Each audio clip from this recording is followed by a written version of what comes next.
In this video, we're going to go over a pretty well-known riddle, and I'm going to call it the water jug riddle, although this is certainly not any official name of it. And the premise of the riddle is, okay, you have this jug of water right here, and it's empty, and it's 5 gallons. It holds exactly 5 gallons.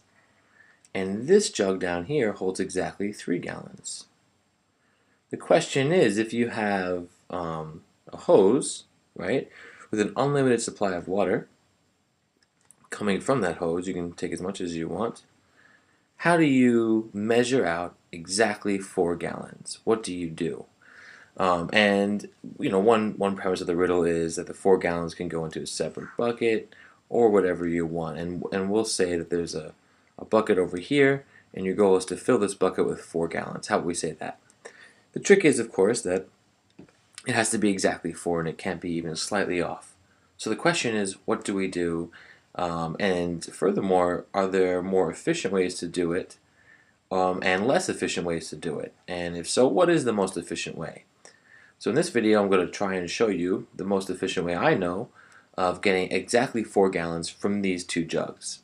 And if you want to try it on your own, just pause the video and come back to it because spoiler alert, I'm about to go into how I solve it. So here's what I might do. What I might do first of all, in one approach, is to fill up the 5-gallon jug.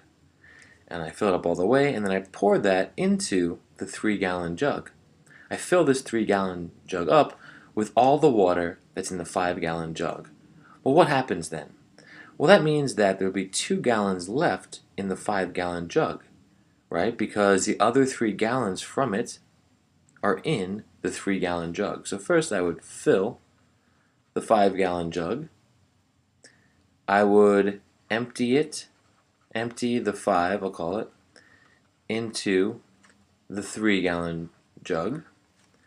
And now I want to keep track of what's happening here. Now there's 2 gallons in the 5-gallon jug. And what can I do next? Well, next I'm going to pour those 2 gallons into the 3-gallon jug. So there's 2 gallons here, pour it into the 3-gallon jug. And I guess I should say, of course, first I would empty the 3-gallon jug. And then I would fill it with the 2 gallons that are left in the 5-gallon jug. So then I would pour what remains of 5, which is 2 gallons, into the 3-gallon jug. And now we're actually quite close. So now these 2 gallons have moved from the 5-gallon jug into the 3-gallon jug. And what do we do next? Well, what's very useful now is the 3-gallon jug is missing exactly 1 gallon.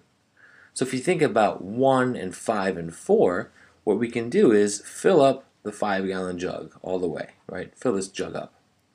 And now I'm going to pour whatever I can into the 3-gallon jug. Why? Because right now it's filled up with 2 gallons. And what's left is 1 gallon of space.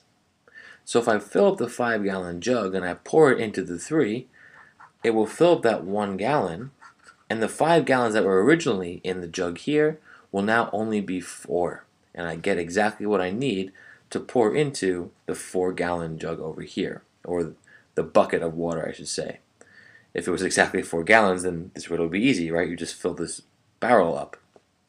But now once I pour the 2 into 3, I'll write these steps down. Then I fill the 5. And then I empty 1 gallon from the 5 into the 3-gallon jug. So going back, fill up the 5-gallon jug. Pour it into the 3-gallon jug, right? And there'll be 2 gallons left in the 5-gallon jug. Then I empty the 3-gallon jug and pour these 2 gallons down here into this 5-gallon jug. Okay, now there's 2 gallons resting in the 3-gallon jug.